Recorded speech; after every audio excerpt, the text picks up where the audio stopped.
From the studios of Boise State Public Radio News, I'm Gemma Cadet. This is Idaho Matters. It's Friday, which means it's time for our Reporter Roundtable. We will get you updated on the news that made headlines this last week. A lot to get to. And today our panel includes Christina Lords, the editor-in-chief of the Idaho Capital Sun, Kevin Richert, senior reporter and blogger with Idaho Education News, Ruth Brown with Idaho Reports, Emma Epperly with Idaho Ed News, and Kelsey Mosley Morris, the national reproductive rights reporter with States Newsroom. Hi, everybody. Happy Friday. Hey, Gemma. Happy Friday. So I want to begin today with the news coming out of the Ninth Circuit Court of Appeals in regards to a case concerning Idaho's anti-trafficking law around abortion. Kelsey, I know you've been following this story really closely. So can we just start at the very beginning? What is this law and its intent? So this was a law passed in the Idaho legislature in early 2023, went into law in May. And it is designed to stop adults from being able to help minors obtain an abortion. Specifically, they're kind of targeting it toward people who would take a minor across state lines where it is legal. Idaho is surrounded by states that have legal abortion access, very broad legal abortion access in Oregon and Washington, and they have pretty loose parental permission laws too in a couple of those states. So this is designed to stop people from doing that without parental permission of those minors. And it's the first law of its kind in the country that was quickly followed by a couple other different states doing the same thing. So we're kind of a leader in this regard. Okay, so then Kelsey, a lawsuit was filed. So tell us about this case itself. Pretty quickly they filed it last summer. It's a local attorney named Lourdes Matsumoto, as well as the Northwest Abortion Access Fund and the Indigenous Idaho Alliance. And all of them told the courts, that they work with vulnerable minors on a regular basis, minors who have abusive parents who are maybe psychologically, emotionally, or physically abusive, sometimes sexually abusive. And they are put at risk by a law like this because they are being forced to tell their parents about an unplanned pregnancy or, just putting them in a position that puts them at risk. And the three prongs of the law say that you can't recruit, harbor, or transport a minor for an abortion. And so those were pretty broad terms that also led to confusion for those groups where they were like, I don't know what we can tell people now. I don't know what we're allowed to do without fear of being prosecuted, because the penalty is a felony with 2 to 5 years in prison. So Kelsey, talk a little bit more on free speech grounds. Okay, so talk a little bit more about that, because one of those words you mentioned is recruit.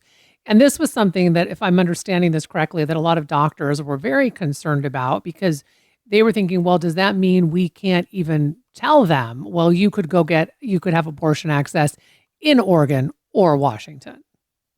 Right. And this was complicated last year by a letter that the Idaho Attorney General sent to a representative saying that people could be prosecuted for referring people across state lines. And that's another separate case that was also ruled on this week. But, that sent a chilling effect through a lot of those physicians where they were like, I don't want to do that now. And I've heard anecdotally that some people are writing down the places where you can go, or just slipping a piece of paper to someone, and trying to get around this so that they can still tell people what their options are without fear of being prosecuted. So this anti-trafficking law lands at the Ninth Circuit Court of Appeals. What did the court rule earlier this week? So the court said that on 2 of the prongs, the harboring and transporting, Idaho can enforce the law as it stands in that regard. Like if somebody takes a minor out to Oregon to get an abortion without their parents' permission, then they can enforce that felony. But when it comes to the recruiting piece, they said that is too broad of a term for it not to infringe on free speech. And so that means, people can text or can counsel minors on their options. And they also talked about some of the hypothetical scenarios where this could be problematic, because somebody could have a bumper sticker that says, if abortion is legal in Oregon, ask me about it. And if they somehow provided some kind of assistance to a minor in that regard, gave them cash to go get one, then is that recruiting?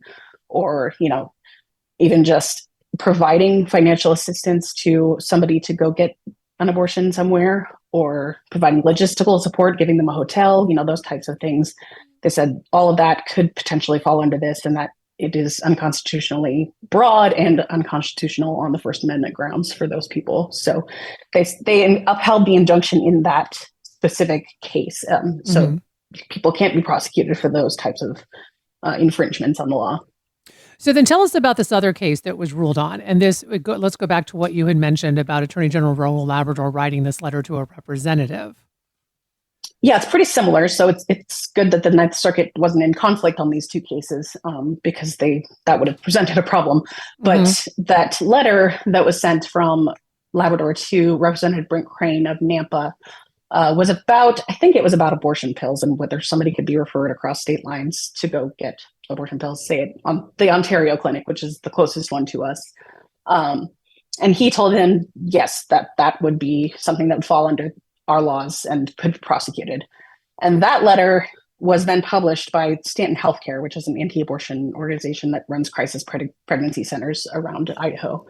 And they used it for fundraising, and Representative Crane gave that to them to use for that purpose. But Labrador didn't know that he did that, and he was quickly in hot water with Planned Parenthood, who filed a lawsuit saying that would infringe upon their ability to refer patients across state lines where they could get a legal abortion. And so Labrador has refused to disavow the advice in that letter and say that it was wrong. He's only said that it was never supposed to be made public and it wasn't procedurally accurate. And, they asked him several times in court whether he would prosecute for that type of crime, and he wouldn't say no. So they found, that there was a legitimate fear of being prosecuted for this on the part of those physicians, and ruled that they can't enforce referrals either as running afoul of Idaho's abortion ban. Well, what I find interesting too, Kelsey, though, is as Labrador is asked time and time again in court, would you prosecute this? And he says no. He doesn't have the power to prosecute. It's the county prosecutors. It's every prosecutor Correct. in every county in the state of Idaho that can prosecute. So in a way, it doesn't matter if he says he won't prosecute or he will prosecute. True. And that was a defense he used in court. And there were actually quite a few county prosecutors who submitted declarations saying that they wouldn't prosecute it either. But the court said, not all of them did. They didn't all submit those declarations. And so there's still a legitimate fear out there. And in the case of the abortion trafficking bill, he actually does have the explicit authority to prosecute if a county prosecutor won't. So there's all these different factors that people are trying to weigh when they're talking to patients who might need an abortion. And it creates confusion, and it creates that chilling effect that people have talked about. Okay, so tell us why both sides are now claiming victory in this ruling. So in the case of Labrador, he's saying this is a full stop victory for Idaho and protecting women and minors and protecting life. And he also pointed out that the judges on that panel said they were striking down the injunction in those two parts because they think that the plaintiffs are unlikely to succeed in district court, which is where the injunction was originally filed. And so he's claiming that as a victory for the state and saying, moving forward, we have a really good chance of winning this case outright. Because remember that this case is not over. The injunction is just a temporary block on the law. And so he thinks that's a full stop victory. And some of the advocates, like Planned Parenthood, have said, this is a terrible loss, and we are still devastated by the fact that this even exists.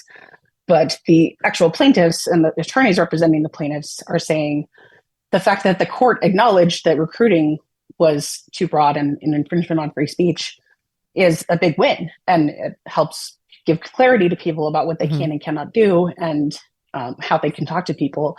And it opens up those pathways again for people who are really vulnerable to this type of situation. And they were saying, they might have even not been able to talk about the exceptions in Idaho's law that allow for rape and incest to be permitted for an abortion. Like, could I even talk about that with somebody? So they're saying, that's a victory. And they actually said that they have not argued yet in terms of the interstate travel portion of the case, where this law infringes on people's right to travel to another state for something legal. And they actually haven't argued that in court yet. It wasn't part of the injunction, and it's not part of the case yet. So they're saying, there's still a long way to go in this case. And the fact that they got that piece of it to be acknowledged by the court is a big win. Well, I do think that's interesting, Kelsey, because everyone has a constitutional right to travel. And Right. I mean, you cannot stop a woman at the border and ask her why she's going to Oregon, right? I mean, maybe you're going to Walmart in Ontario for you not having to pay tax. I mean, who knows? But with that, I mean, and with that said, though, um, even though the attorney general is saying, okay, full stop, this is a clear win, this case, as you said, is not over. So do we know what happens next? So the plaintiffs and Labrador have 2 weeks to appeal to the Ninth Circuit. If they did, I think it would go to an en banc panel, which is something that actually the Umtala case is happening next week with an en banc panel. So that would be a wider array of judges from the Ninth Circuit who would consider it again. Or, as has happened a lot recently, Labrador could choose to submit it to the Supreme Court and ask them to take it up. And that's what happened with the Umtala case as well. So that's always a possibility. But if they don't, then it will go back to the district court and they will proceed with the full hearings. But we don't really know when that will take place because that's always, that's always a gamble with the courts. Yeah. Well, appreciate that update, Kelsey, and all the reporting that you have been doing on this. Appreciate that. Kevin, let's head over to the Idaho Supreme Court where they took up a case over the University of Idaho and University of Phoenix. So tell us first about this case. Yeah, so this case has been in the works now for 18 months, and it again involves Attorney General Raul Labrador. He has argued that the State Board of Education violated state law back in the spring of 2023 when they held a series of closed meetings to talk about a potential purchase of the University of Phoenix. And this all predated the state board coming out in May of 2023 and giving the green light for the University of Idaho to try to acquire Phoenix. This case went through district court and eventually went back to the Supreme Court. They held oral arguments in June, and on Thursday, almost 6 months later, they came out with their ruling. Okay, so as you said, the case lands at the Idaho Supreme Court. They make their ruling. What do they rule?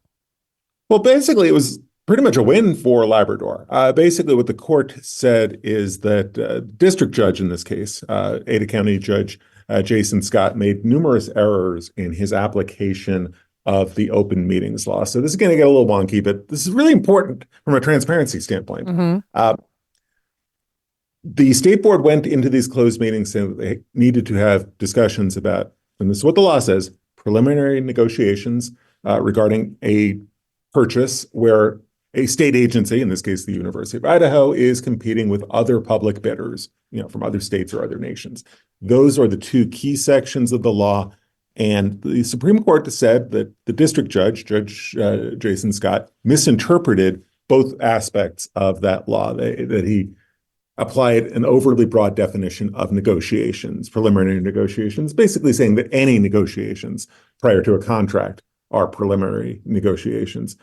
And Scott basically said that if the state board believed that the University of Idaho had other bidders that they were competing against, that was sufficient to meet the law.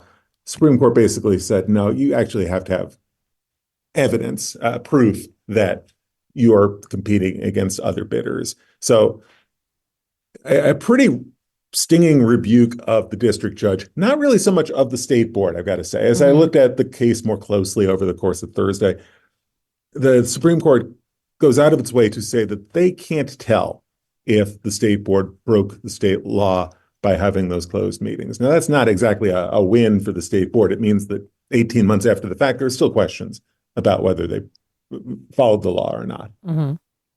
So with that said, Kevin, what happens now? I mean, is this acquisition of the University of Phoenix over, or can they move forward? Honestly, I don't know if this ruling makes a whole lot of difference. I don't think it makes the purchase any more viable or any less dead than it already was. I mean, what we know right now is Gemma. We know that the University of Idaho and the University of Phoenix have continued to talk. All sides have said that the conversations have continued. State board has been involved in those discussions, governor's office as well. We also know that Phoenix has the option now of talking to other bidders. That was part of what happened with all of these delays. They were given the chance to talk to other potential buyers. And we know that U of I and Phoenix have a June deadline to come up with something. So Still 6 months away from that deadline. Still got a big roadblock ahead with the legislature, because you have to remember, legislature this year pretty much slammed the brakes on the purchase, really independently of what was going on in district court and now in Supreme Court. So this certainly throws another wrench into the process. It certainly slows things down. You can't really move forward on a deal if there are legal questions surrounding the state board's approval of it. So this doesn't help. This doesn't make this doesn't smooth the process by any stretch. But I'm not sure if it makes a whole lot of make or break difference. So the Idaho Senate will be under new leadership for the first time in 4 years when the 2025 legislative session begins in January. But before we get to all of those changes, well, Christina, let's start at the very top. And can we talk about the election of a Senate pro tem and why there will be a new Senate pro tem? Yes. The Idaho legislature held its organizational session this week, which occurs every 2 years after a general election. This organizational session essentially establishes who will be in legislative leadership and who will be selected as committee chairs for legislative committees come January 6th, which is when the legislature gavels in for the 2025 session. And as you mentioned, for the first time in 4 years, a new Republican will lead the Idaho Senate after Senator Chuck Winder of Boise lost his primary election in May. The new person in that position is Kelly Anthon from Burley. He'll take over as Senate President pro tempore after the Republicans held their caucus election on Wednesday. So the pro tem is the highest ranking member of the Senate, and Anthon has been around for a while. He's a licensed attorney and serves as the city administrator for the city of Rupert, and he's in his this will be his sixth legislative term. It's an important role to play. He's the third in line of succession after the governor and lieutenant governor. He performs the duties of the governor if the governor and lieutenant governor are either unable to or are out of the state, things like that. He runs the Senate during the legislative session, really keeps people on pace and determines which bills will be heard which day and things like that. So it is a really important position that essentially makes the legislature run during the session. And then, Christina, Republicans also elected 3 other leadership members, correct, this week? Correct. And who is that? So in the Senate, there's other leadership positions, like you mentioned, I'm sorry, I'm just getting to my little cheat sheet here. The Senate Majority Leader, Lori Den Hartog from Meridian, Senate Assistant Majority Leader, Mark Harris from Soda Springs, and the Senate Caucus Chairman, Senator Ben Taves from Coeur d'Alene. So these are the folks that just kind of keep the train on the tracks, essentially, during the legislative session. Really important for people to understand that these are the folks that determine which bills are heard and which ones don't see the light of day on the Senate floor, things like that. So the folks that end up in these positions really do matter. Let's head over to the House of Representatives. Did anything change on that side? Not so much. So House Speaker Mike Moyle, who has been in the legislature for years and years, I think this will be his 14th term. He's from Star. He'll still be House Speaker. House Majority Leader Jason Monks from Meridian retained his leadership position as well. And then we've got a few other folks. Representative Josh Tanner from Eagle was named House Assistant Majority Leader, who replaces Sage Dixon. And then Jaron Crane, Brent's brother, was named House Caucus Chairman. So some new faces over on the House side for some of those other positions. And in terms of the Democrats, did things stay the same in that regard as well?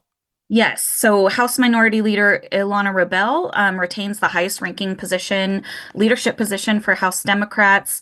House Assistant Minority Leader Steve Birch and House Minority Caucus Chair Todd Achilles also have those positions. So, and I actually, maybe Ruth has heard, we haven't gotten the information from the Senate Democrat side of things, but that's what we were able to report yesterday and today. So, Ruth, are there any updates on that on the Senate side with Democrats yet? Yeah, the Senate Democrat minority leaders are the same. You have Senator Melissa Wintrow as minority leader. Assistant minority leader is Senator James Ruckty, and minority caucus chair is Senator Jenny Ward Engelking. I would note that over in the House, Steve Birch is new to the minority leader seat, as well as Todd Achilles to the caucus chair for the minority in the House. That comes after Representative Burns lost his seat in the general. Okay. So, Kevin, let's also talk about some other committees that selected chairs this last week. You cover education. So let's talk about the House Education Committee. They got a new chair. So tell us about this and what it could mean for this upcoming session. Yeah, it was kind of a surprising development and potentially a pretty important development. We knew there was going to be an opening at House Education because Julie Yamamoto, who had been the chair of the committee, she lost in the May Republican primary. A lot of speculation heading into this week about who would get that chair.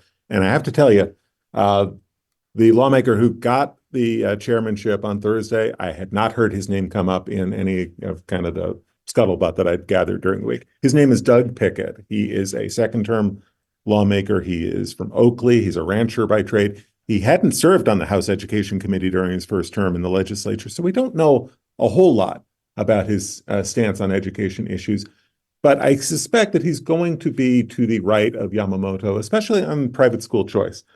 Pickett did serve on the House Revenue and Taxation Committee. And if you remember earlier this year, the Revenue and Taxation Committee ultimately voted to kill a tax credit bill that would have siphoned $50 million towards private schools.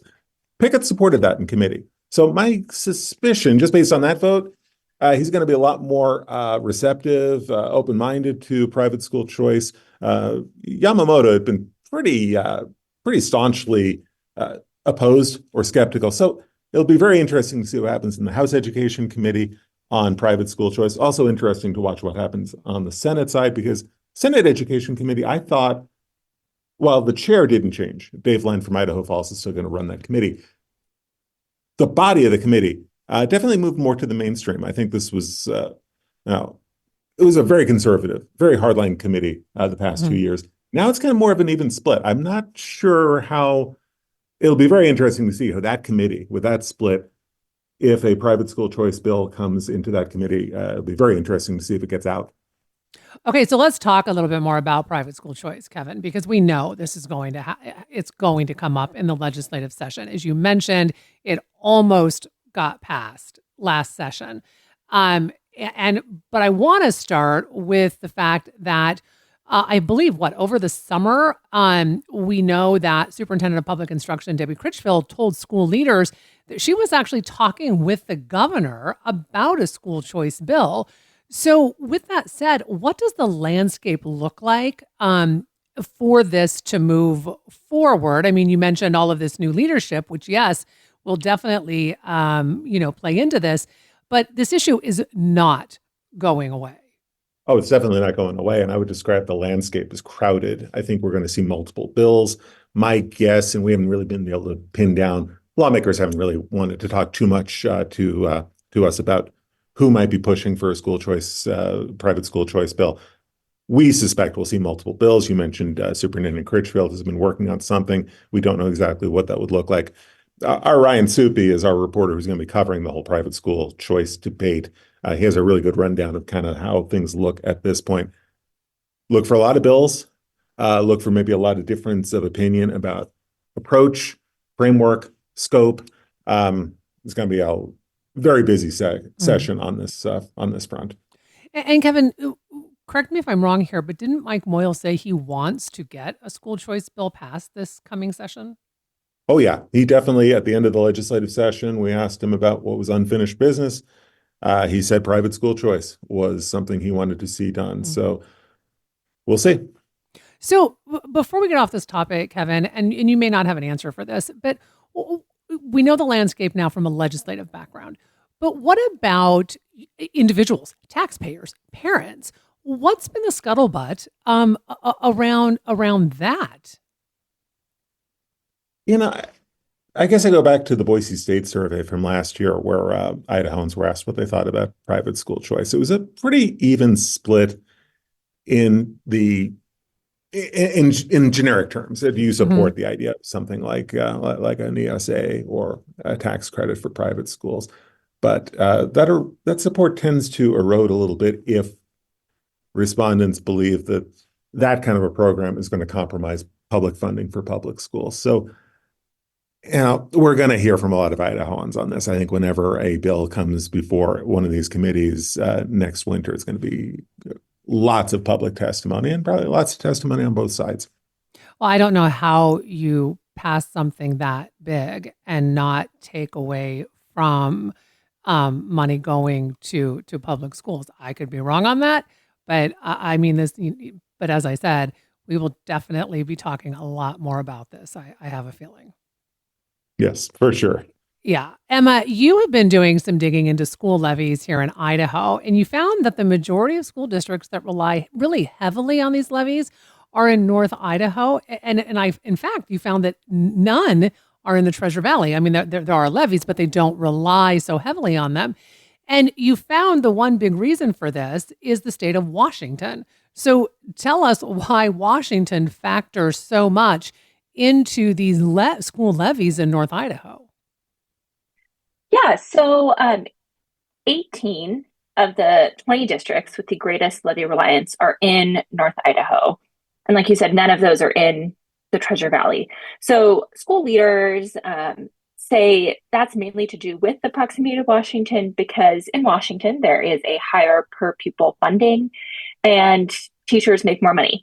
So an example that we gave in the story is in Moscow, a starting teacher makes about $41,000 a year. And just a few miles down the road, that same teacher could make $55,000 teaching in Pullman. And that difference grows the longer a teacher is in the profession. So for top scale in the Moscow School District, you can make about $82,000 a year, and that's compared to $104,000 in Pullman. So it's a pretty significant difference for a short commute. And Moscow has the highest levy percentage in the state. So there are other factors beyond just pay. Those include it's a higher cost of living in some areas of North Idaho. Transportation is a big cost for a lot of these districts. They have to drive farther to sports games. They have larger districts geographically, so they have to drive farther just to pick up kids day to day. And then a lot of the state tournaments and statewide events are held in southern Idaho, so that's an extra expense. So those are kind of some of the factors that they laid out. It's really interesting. And folks, you should read more of Emma's reporting on this. You can find that at Idaho Ed News. So Kevin, Idaho lawmakers got their first look at some proposed DEI restrictions and what that could potentially look like in Idaho schools. So can you just first tell us about this task force that was formed to look into this? Right. So you have a House Senate task force, and they held their second meeting on Monday. And their task is to look at DEI, diversity, equity, and inclusion programs on college campuses. They have not proposed any legislation, but what they did spend a good deal of time talking about on Monday was a proposal from the State Board of Education. This would be a proposed policy that would basically eliminate most DEI programs as we know them and would require the colleges and universities to pivot and provide more of a student center approach that is designed to serve all students. State Board has not adopted that policy yet, but you're already seeing a couple of universities, Boise State and Idaho State, are already moving towards more of a holistic, generically named student success center approach. So with that said, Kevin, what was some of the reaction from these lawmakers on the task force when they did see this proposal presented? It was a very interesting exchange between Josh Whitworth, who's the executive director of the state board, and Melissa Wintrow, Senator Wintrow, who is the only Democrat on this task force. And Wintrow is a career higher education person. She has been on college campuses for over 30 years. She was the first director of Boise State's Women's Center. At one point, Whitworth talked about when you name these centers, and kind of implied that when you name these centers or when you make these centers centric to a certain student group, that means that other students don't feel like they're going to use it. And he kind of said, well, would men use a women's center?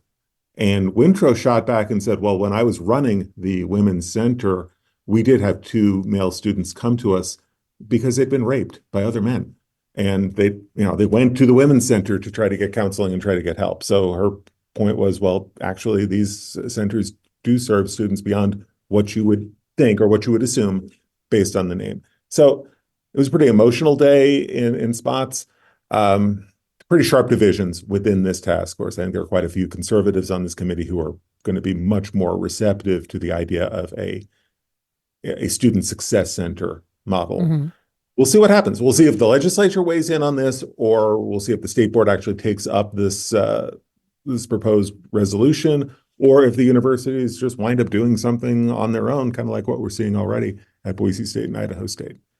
Okay, because that's what I was going to ask, Kevin. I mean, even though there's this task force, I mean, what can they really do, I guess? Yeah, they could propose a law. I mean, they could definitely, they could go in a lot of different directions in terms of legislation. State board can propose a policy, which, a state board policy carries a lot of weight with the colleges and universities, or the colleges and universities do their own thing. I'm going to have more reporting on this next week. I'm going to take a closer look at what is happening at the university levels. All right. Looking forward to that report for sure, Kevin. So Ruth and Christina, you have both been keeping really close eyes on the new state public defense system. And so, Christina, let's start with you. And can you just refresh our memories on what the State Public Defender Act is? It was passed last legislative session in 2023. Yes. So big changes to Idaho's public defense system went into effect on October 1st. In the past, Idaho's 44 counties were responsible for paying for public defense costs, but the Idaho legislature passed this State Public Defender Act after inadequacies were found in the county-led system, and now the state is responsible for those costs. And in this transition, which it really is a massive change in how we do things, it's had some hiccups. So some attorneys who have served as public defenders have left for other jobs, citing pay cuts as one of the reasons that some have left.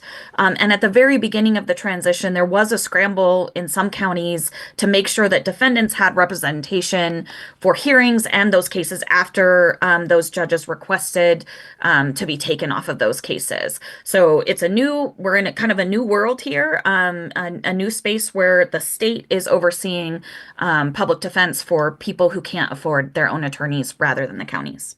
And Christina, I think it's very fair to say what you just said. It has caused some chaos. Your organization has done a lot of reporting on this. And in fact, as you said, like people being represented, can you talk just really briefly, because I know your organization did some reporting on some people saying, look, we're not even, we don't even have representation right now, because it has really thrown the entire system into a whirlwind. Yeah, I think especially at the beginning, I think things from what I'm hearing are kind of leveling out. But that essentially that first week that this transition went into effect, we heard from someone who said that their fiance hadn't been able to contact an attorney,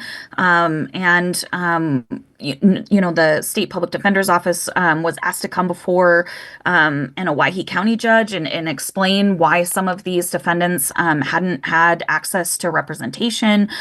And so, Eric Fredrickson, who is the state public defender, came and spoke to a training for the media and other attorneys, and said, he recognized that. He said, yes, we had situations where people didn't have access to their attorney, but that the office has been worked really hard, especially in places like Kootenai County, where they did have a pretty big turnover when it comes to public defenders who didn't sign up for the state-run system. That has been something that the state public defender's office has had to deal with. Yeah. Mm-hmm. So Ruth, and now there is there in fact part of this. There's been a case that went in front of the Idaho Supreme Court. So can we start with that? Tell us about what the two sides argued in front of the Supreme Court last month, and this has to do with court transcripts. Correct. Specifically, it has to do with the cost of appeal transcript. So this would be after a defendant is already convicted and he or she wants to appeal. That case is then handed over to the state appellate public defender, which is a different person than Eric Frederickson. But they're two state agencies. So it revolves around the cost. When they went before this court, the state argued that essentially the new law that the legislature put in place regarding the state public defender's office does not specifically designate that they pay for the appeal transcripts.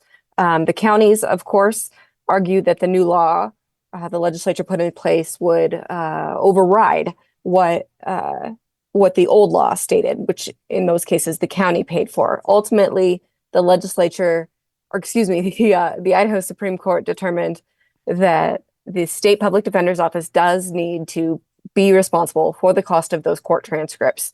I don't think this was necessarily a surprise to anyone. The appellate public defender's office was essentially asking for clarification on who picks up this tab. And the court did acknowledge that there are funding concerns. In its opinion, they went so far as to say, quote, "We are cognizant of SPD's budget constraints, but whether SPD currently has funding to pay for the appellate transcript for indigent defense is irrelevant to the question of whether it is statutorily obligated to do so." So the court is acknowledging there are budget concerns, but that doesn't change the law and it doesn't change what you're responsible for. And so like Christina said, I think they are brand new. They just took over on October 1st and they're just working out the kinks of what they need to pay for and what they don't. So Ruth, you mentioned acknowledgement of the funding of this. So with this ruling, what does that potentially mean for the state public defense office and its budget? I'm assuming that the new state public defender will be going in front of the legislature, correct? Because now you have to ask the state for funding. Yes, of course. He's the state agency. So their budget, it's important to remember that state agencies submit their budgets in August, which in and of itself is complicated for the state public defender's office because they took over public defense on October 1st, which of course is after August. So I did talk briefly to the state public defender's office, and they said that they will meet and figure out what their next steps are moving forward. I can tell you that in 2024, they were allocated $49 million. And this year, I suppose it would be the next fiscal year, SPD is asking for a funding increase of $17.7 million, which seems like a lot. However, you need to remember that they hired almost 300 employees. So, of course, they're going to ask for more money. So it shouldn't be a total shock to the legislature. But as far as the court transcripts, that will be an additional expense. They could submit a supplemental to the Appropriations Committee if they felt that was necessary, but they have to go through the budgeting process first. So I couldn't tell you, a number, but they will need to work their way through the budgeting process for that. Okay, thanks for that update. So Emma, the Boundary County School District is trying to get a levy passed. They're going to try this in May. And if it does not pass, tell us what this could mean for teachers and for staff and ultimately students. Yeah, so Boundary County is a really unique school district. It's at the top of the Panhandle, serves a little over 1,300 students. And they've had trouble passing their levy in November for years. This November, they had both a levy and a bond fail. And so now they're in this process where they're kind of building two budgets, one with the levy and one without. And without the levy, they would have to lay off about 25 staff members, according to Superintendent Jambert, cut extracurriculars and electives, including their career technical programs. And they're going to build this budget in such detail that, the specific teachers who would be laid off if the levy doesn't pass in May will be notified. And they're really concerned what the district is going to look like without those 25 staff members, without electives. both the superintendent and a trustee, Teresa Ray, who I spoke to, said there's a lot of changing demographics in the area, including an increase in retirees, people who kind of lean more anti-government, anti-establishment, people moving in who may not understand how the levy system in Idaho works. And so they're hoping that this really clear plan about what the district would look like without the levy will bring voters on to their side. They don't have a plan to rerun the bond at this point, and are looking at alternative options to replace Valley View Elementary, which has kind of become notorious for just being in really bad shape. Idaho has a new Medicaid contractor. Can you tell us about this and how it works? Yes. So in July, a new company called Magellan took over Idaho's behavioral health plan contract, which oversees Idaho's Medicaid benefits for mental health. And this is a huge contract. It's Idaho's largest at $1.2 billion. The contract was formerly managed by a company called Optum. And with any transition, kind of like how we've been talking about this transition with the public defense system, there will be bumps in the road. And in previous reporting that we did at the Idaho Capital Sun, some mental health providers told us that they were really worried about having enough runway or training to switch over to this new system. Health insurance issues are incredibly wonky and complex. So we followed up with therapists and counselors to ask how this transition was going for them. And while nothing is ever really perfect when it comes to healthcare in America, the providers that we talked to said that they were actually really surprised at how responsive Magellan has been to their questions. Some of these issues revolve around how these services are billed and coded and how they might look different from the previous system. We talked with one mental health provider, a counselor in Nampa, who said that at the beginning of the transition, it was particularly hard on her small business because most of her clients are on Medicaid. And so she told us that she was actually for several months late on her rent payments. And she herself actually had to apply for Medicaid. She had to apply for her food stamps because these payments from this new company, Magellan, weren't rolling in. But she said as time has gone on, representatives from Magellan have worked really hard to get her checks and make sure that she's being paid for these services. And now most of her payments are actually starting to roll in. We checked in with her the day before our story printed, and she had just gotten another check that came in because Magellan was working kind of overtime to get these payments to her. So I think from the state and health and welfare's perspective that things have been rolling out as smoothly as they can. But it's a big contract. It's, I think these smaller businesses are more affected than some of these larger providers. So we'll keep following the rollout and see how it goes. And then we know, Medicaid related issues will be something that the legislature considers come January, and we'll also follow some of those storylines as well. All right, appreciate that. Emma, I have a little bit less than 2 minutes, but I quickly want you to tell us about why the North Idaho College just cut the men's and women's golf teams.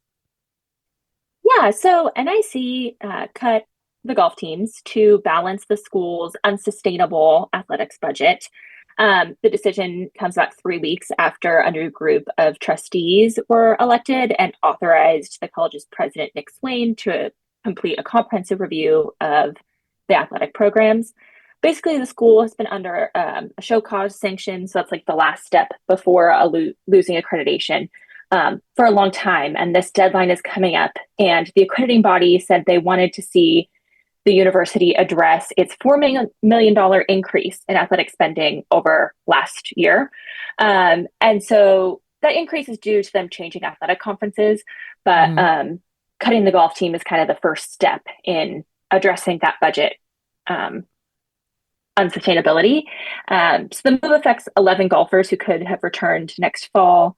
And the university said it will save about $600,000.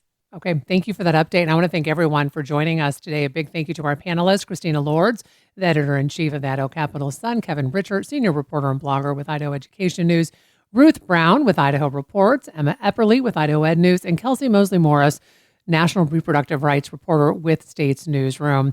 And that'll do it for this episode of Idaho Matters. Thanks so much for listening. And just a reminder, you can find all of our episodes wherever you get your podcasts. We could all use a little help navigating the news these days. The Consider This podcast wants to give you a hand. 6 days a week, we'll help you make sense of the day's biggest news story and what it means for you in less than 15 minutes.